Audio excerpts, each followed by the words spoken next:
Pues bien, la semana pasada empezamos a hablar acerca de la ternura, de cómo Pablo y Silas hablan con los hermanos de la iglesia de Tesalónica por medio de una carta, y Pablo les dice a los hermanos de la iglesia en la carta que él los cuidó como una nodriza o como una mamá cuida a sus propios hijos, y que los trató con ternura y que no los trató de ninguna manera con exigencias.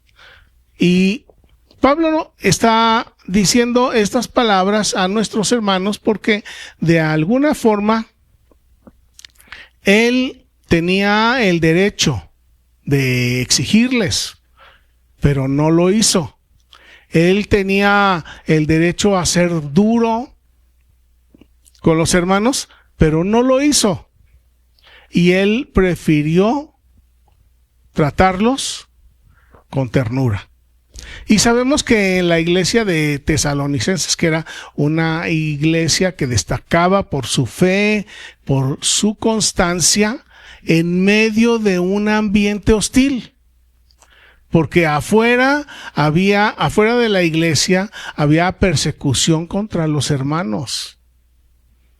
Porque muchos judíos se oponían a la palabra, y sin embargo los hermanos hablaban de su fe, se mantenían constantes creyendo en el Señor Jesús.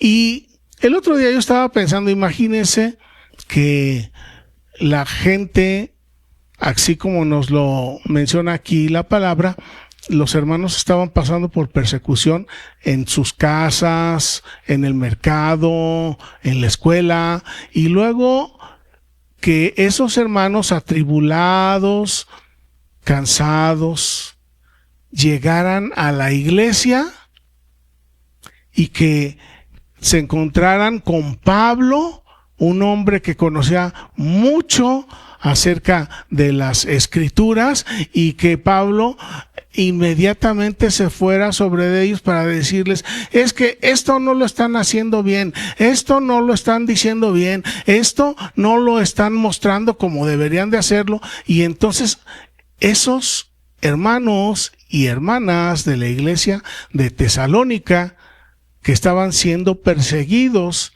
en sus casas, en el mercado, en la calle, en el trabajo, en la escuela, van a la iglesia a buscar ¿qué? Un poco de paz, un poco de tranquilidad, un poco de alegría, un poco de apoyo, y que en lugar de encontrar eso, se encontraran a Pablo exigiéndoles, regañándolos, forzándolos. Y así las cosas pues no funcionarían, las cosas no funcionarían. Por eso es que Pablo, guiado por el Espíritu, uno diría: pues qué inteligente Pablo, en lugar de ser duro con ellos, no, él prefirió, en lugar de exigirles, ser tierno con ellos. Y muchas veces esto es algo difícil en nuestra vida normal, porque nosotros queremos que la gente actúe a nuestro modo, que la gente hable a nuestro modo, que la gente tenga las mismas prioridades como nosotros, y pensamos que nuestra mente, nuestros ideales, nuestra forma es la forma única, mejor de hacer las cosas.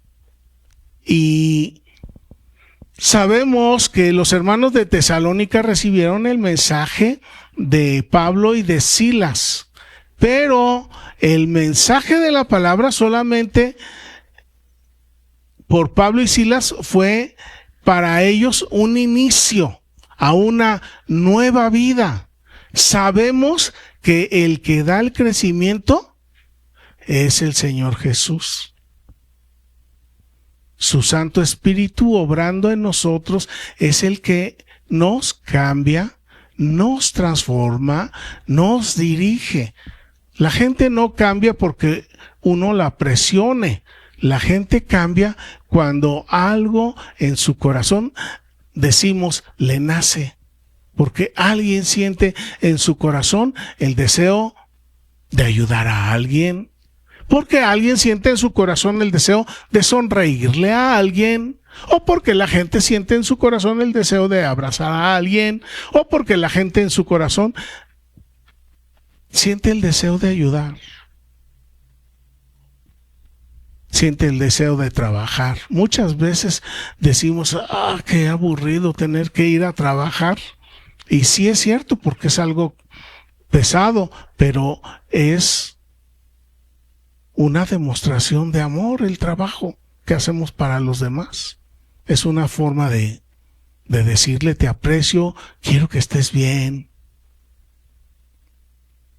El venir a la casa de Dios, de igual manera, es del mismo modo. La gente no va a venir porque nosotros los presionemos y los forcemos. La gente va a venir cuando en su corazoncito ellos digan, hoy quiero ir a alabar al Señor. Hoy quiero ir a escuchar algo que me nutra y que me sirva en mi diario vivir para vivir mejor. Y así es la forma en que la iglesia de Tesalónica creció. Veíamos la semana pasada en Primera de Tesalonicenses, en el capítulo 2, en el verso 7, donde Pablo les está dando las explicaciones a los hermanos. Desde el verso 5 dice, nunca usamos palabras lisonjeras.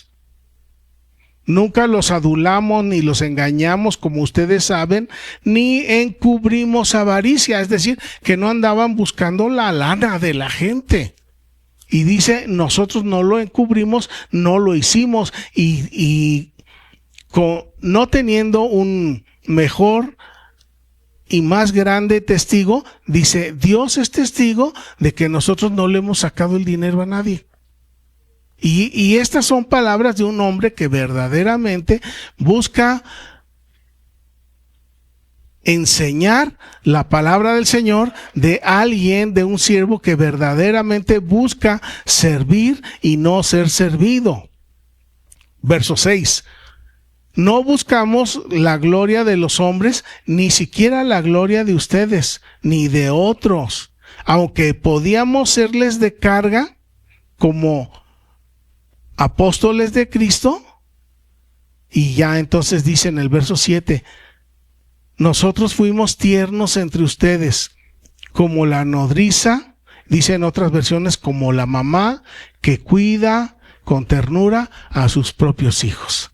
Así como una mamá cuida a sus niños, así el Señor Jesús quiere que nosotros cuidemos a los demás. Estoy hablando, dentro de la familia nosotros tenemos que ser tiernos como una mamá. Si estamos hablando de la iglesia, tenemos que ser tiernos también como una mamá. ¿Qué significa la ternura? La ternura es un sentimiento de cariño entrañable, es un sentimiento de afecto, de amor, de delicadeza, de suavidad, de cualidad, de ser tiernos, de estimar a los demás. Entonces, cada palabra que nosotros digamos y cada cosa que hagamos, si el Señor Jesús vive en nosotros, ha de mostrar que nosotros tenemos y sentimos estimación por quien se trate, sea un hermano de la iglesia, sea un vecino, sea un compañero de trabajo, sea un hijo, o sea un papá, por cualquier ser humano. Y muchas veces ahí está Francisco de Asís, que nos hablaba de ser tiernos no solamente con los humanos, sino con todo ser vivo, con los animalitos, con los perritos, ser tiernos con las plantas. Y por ahí en alguna ocasión he escuchado gente que habla de hablar con ternura con los árboles o con el cielo o con el mar. ¿Por qué? Porque todo eso son creación de Dios.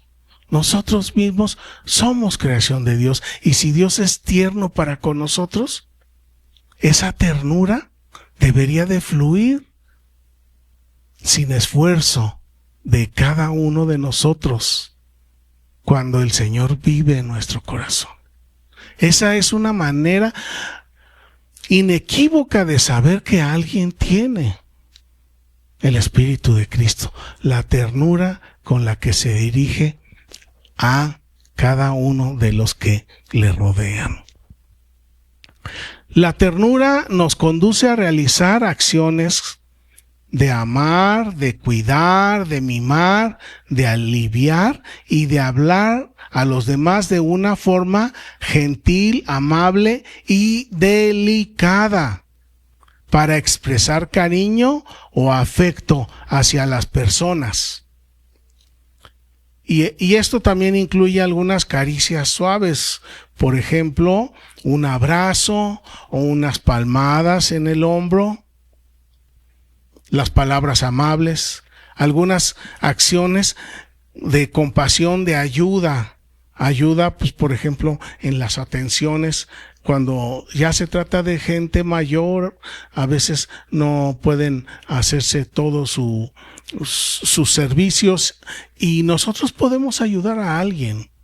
O cuando se trata de personas especiales, nosotros tenemos ese privilegio de amar a los demás ayudándolos en sus necesidades.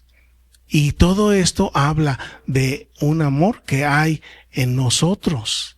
Cuando nosotros lo hacemos con alegría, lo hacemos por compasión, todo esto habla de que el Señor Jesús vive en cada uno de nosotros. También la ternura se nota en ser comprensivo hacia los demás. Es decir, que nosotros nos pongamos en los zapatos de los otros, que nosotros sintamos, comprendamos cómo piensan, cómo sienten los demás y no tratar siempre de imponer nuestra forma de ser, nuestra forma de pensar, nuestra forma de hablar, nuestra forma de vestir. Dios es comprensivo con nosotros, también nosotros debemos ser comprensivos los demás. La ternura también se denota en el apoyar y entender y no juzgar. Y para juzgar nosotros somos, pero sí, muy buenos. Pero Dios hasta este punto, Dios no nos ha juzgado. Dios nos ha dado vida, nos ha dado la respiración, nos ha dado la salud. Dios nos da cada día todo lo que necesitamos sin juzgarnos, aunque nosotros no hayamos hecho lo que Él quiere. Y esta es la condición de la mayor parte de la humanidad y también de nosotros mismos. Pero aún así, Dios no nos ha juzgado. Dios nos juzga en el momento en que nos llama a su presencia.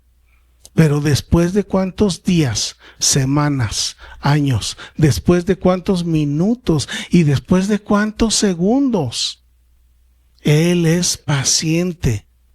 La ternura hacia los demás también se nota en la paciencia.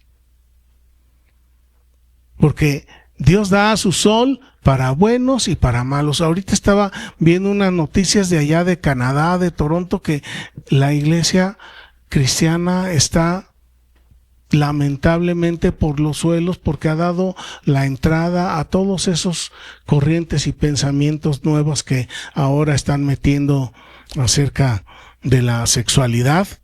Y la iglesia está en crisis. Y Dios aún así es paciente con esas personas y les sigue dando minutos, horas, días, semanas y a muchos años para que reconsideren y vuelvan sus ojos a Dios. Y estamos hablando de gente que conoció la palabra, gente que conoció el mensaje de Dios y que se dan la vuelta y se van caminando en la dirección opuesta. Aún así La paciencia de Dios se manifiesta. Pero nosotros, en el momento en que sale lo más mínimo, inmediatamente nos molestamos, nos enojamos, emitimos juicios, y eso no es algo que agrade al Señor. Otra forma en que se manifiesta la ternura es siendo humildes, no criticar a los demás. La semana pasada hablamos de ternura. La semana hablamos de tratar bien a los demás. La pregunta es, ¿cómo les fue esta semana? ¿A cuánta gente criticaron? ¿De cuánta gente hablaron mal? ¿Lo hicimos? Y si así lo hicimos, necesitamos una corrección de parte de Dios. Tenemos que ser como el Señor es. Y ahorita vamos a hablar más acerca de eso. Nos conviene no criticar a los otros. Nos conviene no humillar a los otros. Nos conviene aceptar nuestros propios errores, reconocerlos, pedir disculpas, pedir perdón cuando sea necesario, pero también perdonar los errores de los demás. Y yo creo que muchas de estas cosas frecuentemente fallamos, a veces sin saber, a veces sin querer, y lamentablemente muchas veces ya con toda la conciencia y el deseo de hacer sufrir también a los demás. Otra forma en que se manifiesta la ternura es siendo alegre.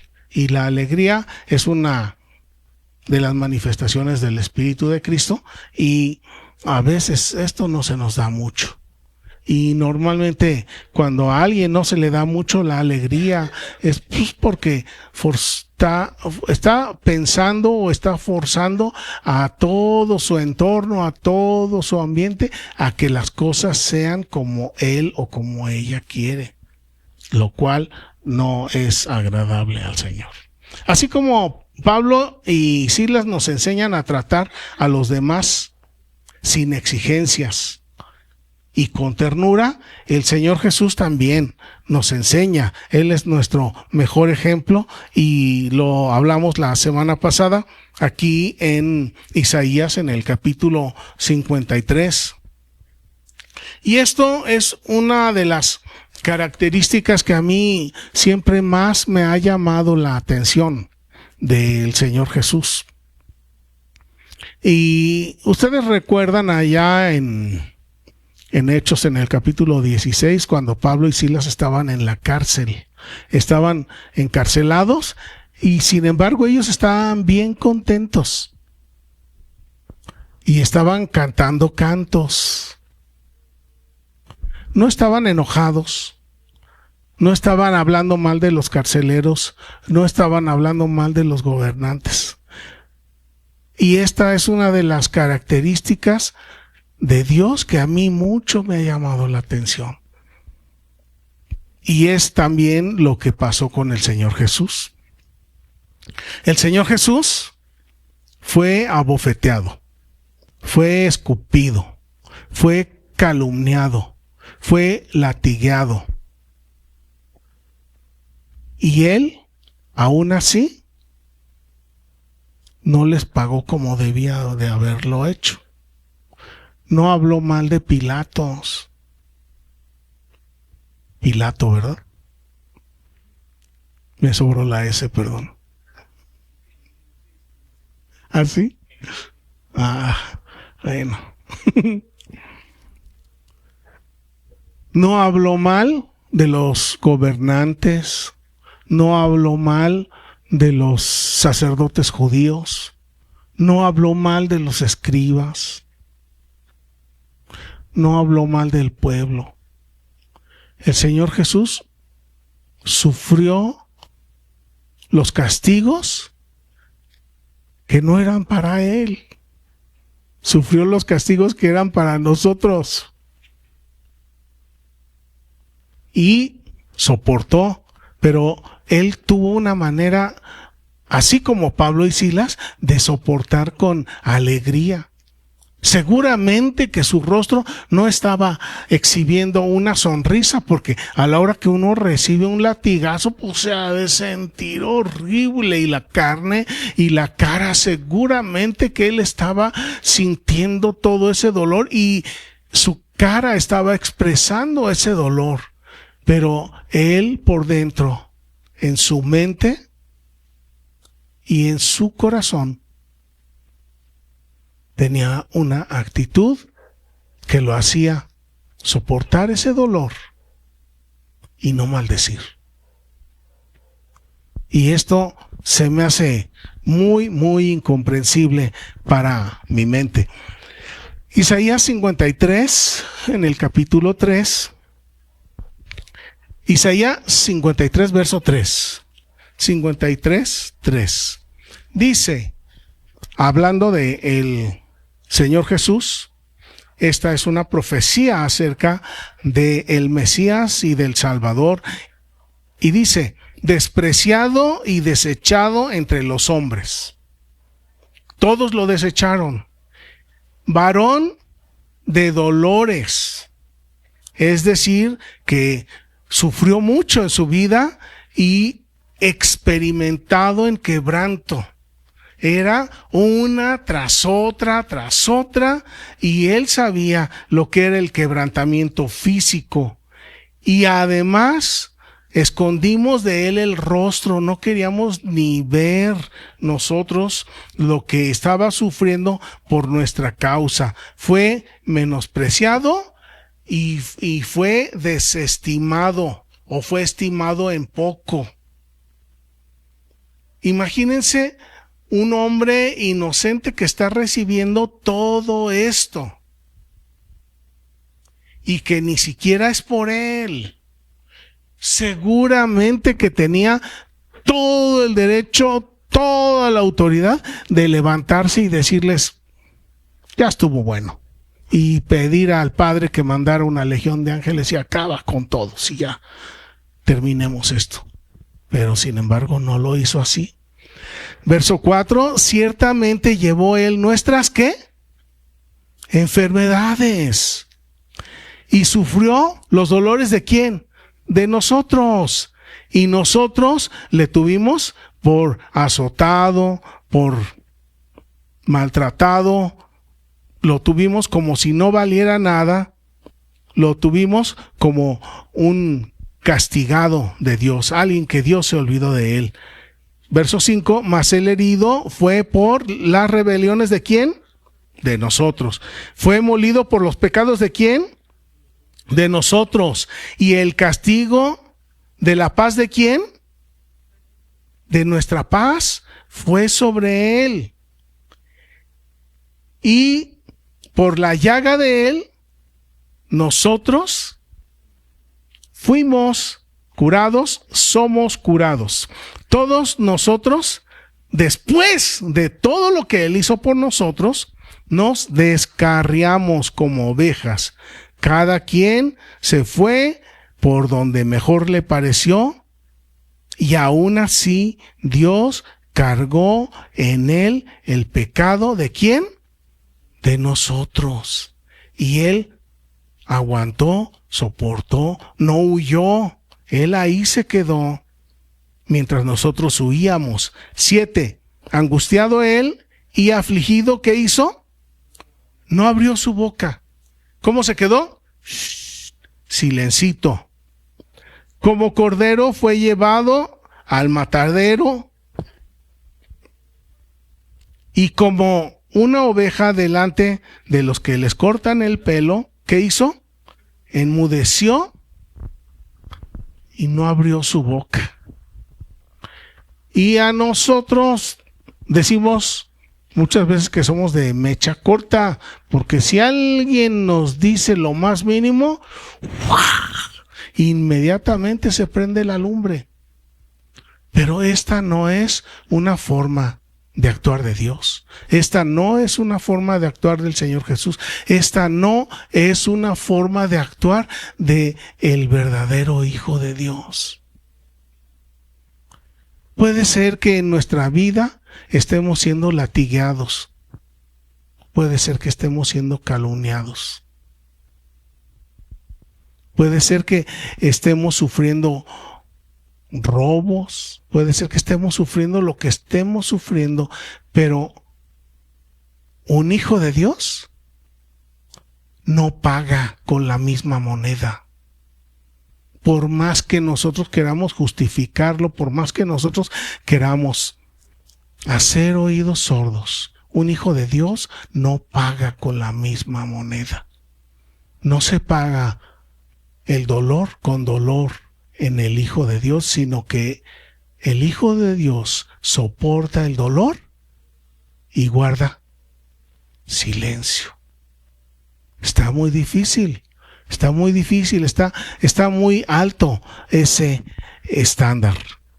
Esa norma está muy alta, pero es la norma, es el nivel, es el modelo de nuestro Señor Jesucristo. Y para terminar, hermanos, los invito a básense al Nuevo Testamento, a la primera carta de Pedro, en el capítulo 2. ¿Se acuerdan cuando el Señor Jesús estaba frente a Pilato? Cuando el Señor Jesús estaba frente a Pilato y le decía, ¿estás escuchando todas estas acusaciones y tú te mantienes en silencio? Y a Pilato le maravillaba que el Señor Jesús se quedaba. ¿Cómo se quedaba? En silencio. El Señor Jesús se defendió con su silencio. ¡Qué sorprendente! Porque Pilato esperaba que el Señor Jesús empezara a gritar, todos ellos son unos mentirosos, lo único que hice fue sanarlos, lo único que hice fue curarlos, lo único que hice fue liberarlos. Pero el Señor Jesús guardó silencio. Y el gobernante, que era Pilato, se maravillaba. ¿Y saben por qué Pilato sabía que Jesús era inocente? Porque su esposa, la esposa de Pilato, ya había soñado al Señor Jesús y le dijo, no te metas con este inocente.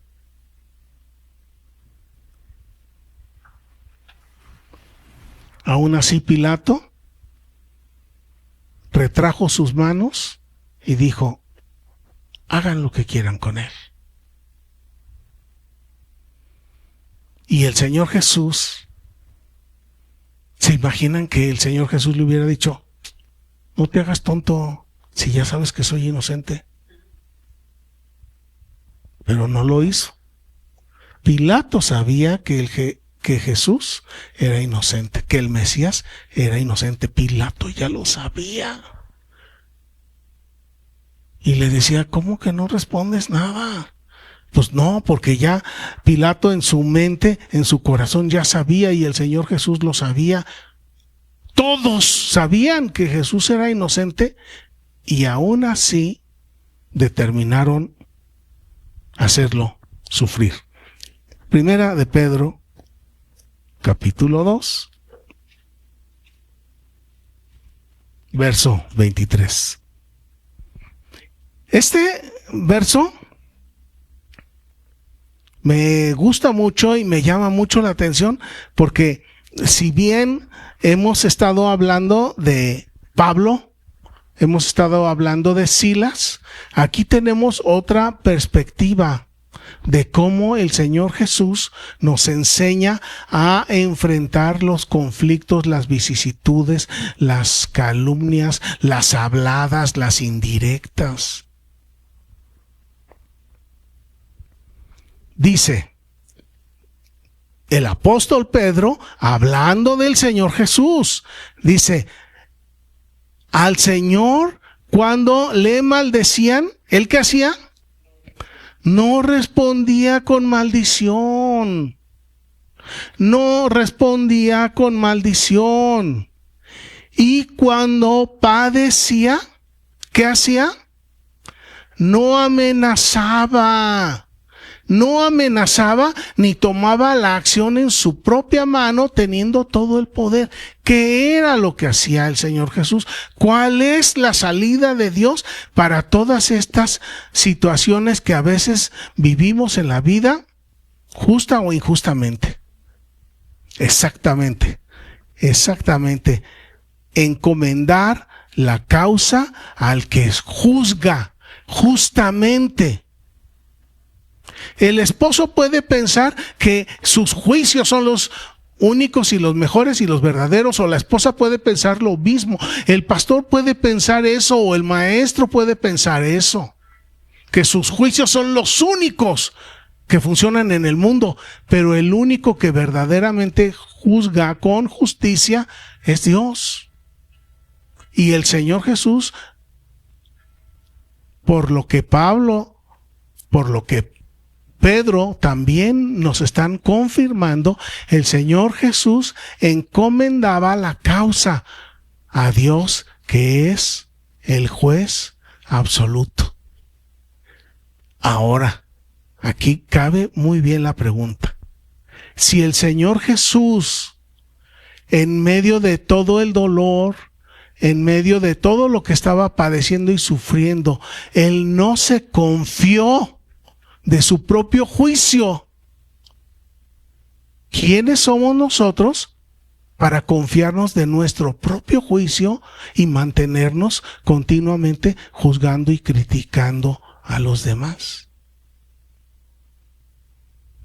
Hay algo que podemos hacer para vivir mejor delante del Señor. Hay mucho que podemos hacer para tratar a los que están alrededor nuestro con amor y con ternura. Y lo más hermoso, lo más delicado para mí de todo esto es que el Señor encomendaba la causa al que juzga con justicia en lugar de tomar venganza por su propia mano.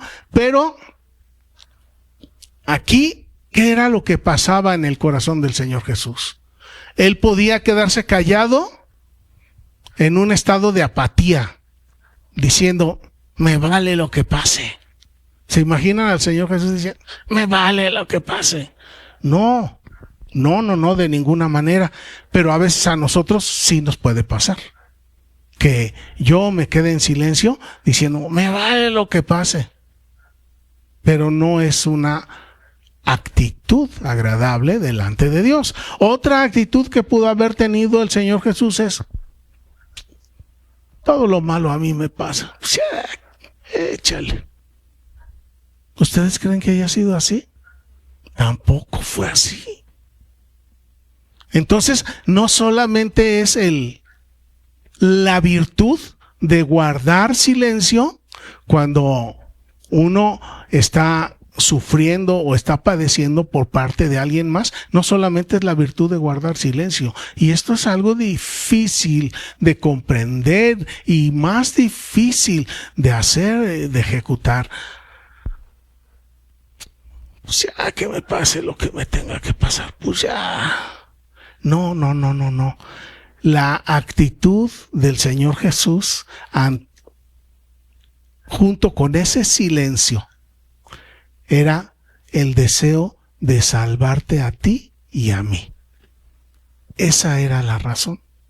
Esa era la verdadera y única razón por la que el Señor Jesús guardaba silencio, por la única razón por la que el Señor Jesús no maldecía, la única razón por la que el Señor Jesús no amenazaba, era porque Él esperaba salvarte a ti y a mí.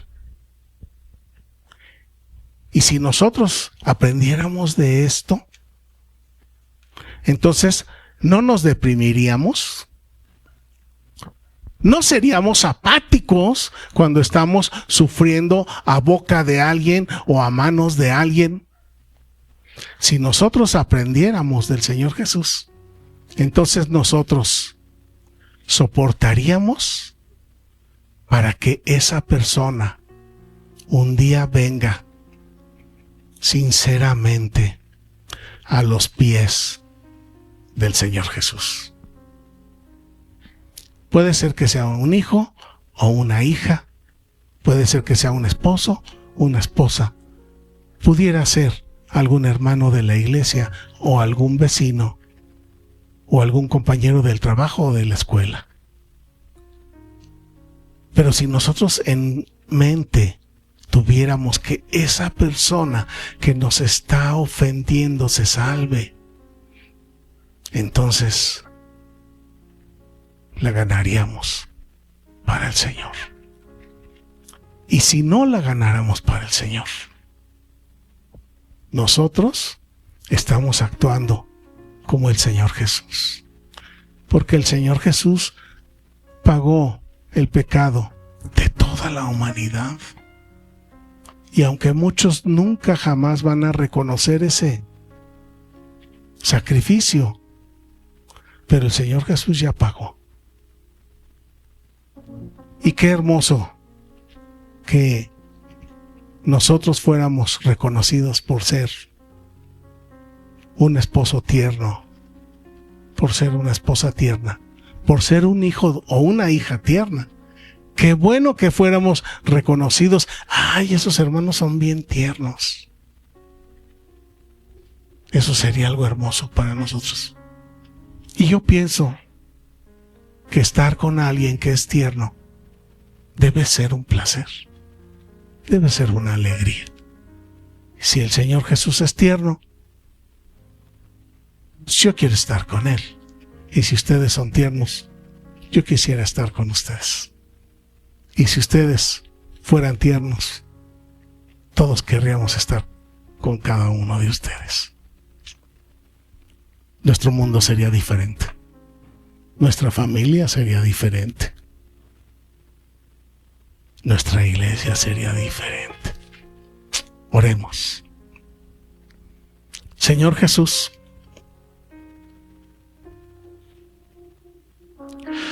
no completamente, no totalmente, no absolutamente comprendemos la grandeza de tu amor para salvarnos a cada uno de nosotros.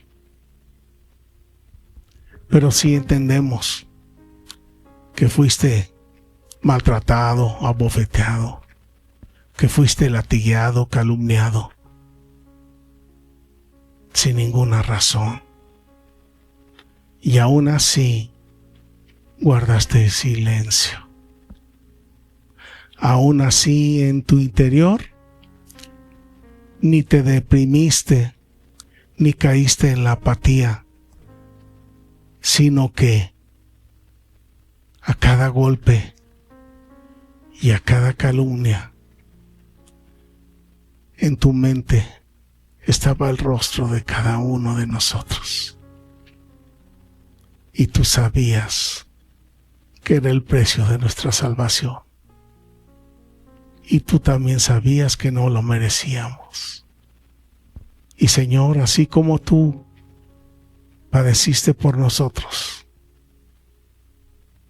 ayúdanos, Señor, que tu Espíritu hable a nuestra mente, a nuestro corazón, y que nos dé ese poder, esa paz, esa entereza, para también, Señor, nosotros buscar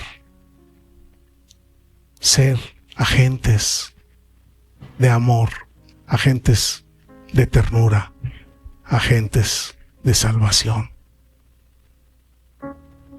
Que tu gloria, Señor, resplandezca en nuestros rostros, a pesar de las indirectas, a pesar de las habladas, a pesar de las ironías, a pesar de los chismes, a pesar de las calumnias. Que tú, Señor, sostengas nuestro espíritu en medio de la tormenta y en nuestro corazón ese amor para alcanzar a nuestro hijo, a nuestra hija, a nuestro esposo o esposa, a nuestro vecino o a nuestro compañero de trabajo. Para ti, Señor, Enséñanos a ser como tú, Señor Jesús.